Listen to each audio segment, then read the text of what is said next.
जय जगन्नाथ। ओडिया नुआ वर्षर और पणा संक्रांति आपण मानक हार्दिक शुभकामना और शुभेच्छा।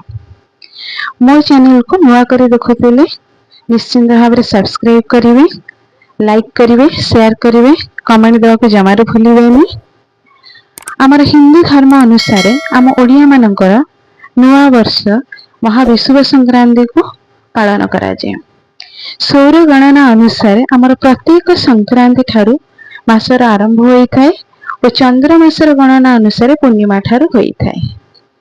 12 मासर 12टी राशि अनुसार प्रत्येक संक्रांति गोटे गोटे नाम रही है।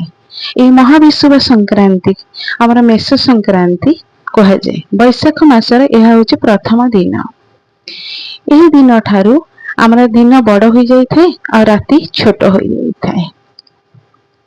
ओडिया माने यही नुआ वर्ष को खूब धूमधाम रे पालन करि थांती। वृंदावती ठारे आमर बसंतर घड़ी बसी थाए, कारण रौद्रताप सूर्यंकर बहुत बढ़िया कारण मासटा सारा आमर वृंदावती जल दान पाई गोटे घड़ी बसी थाए और घड़ीर निम्न भाव में गोटे सरू कणा होता है, से पानी मासटा सारा यही भाव में दिया होता है। यही दिन आमर बेलपणा होता है।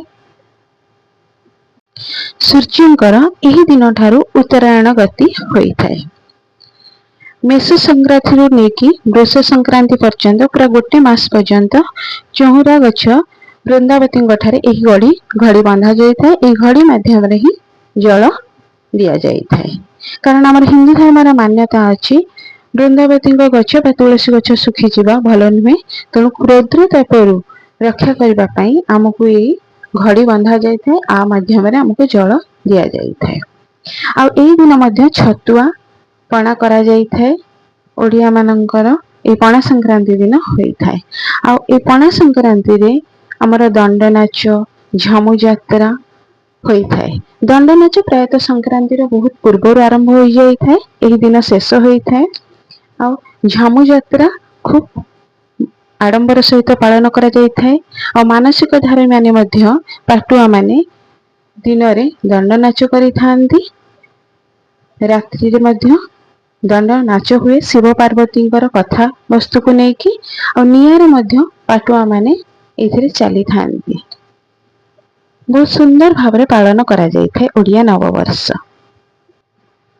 आउ यही दिन मध्य हनुमान जयंती को खूब बहुत धूमधाम रे पालन करा जाए। प्रत्येक हनुमान मंदिर रे हमर पूजा अर्चना होता है।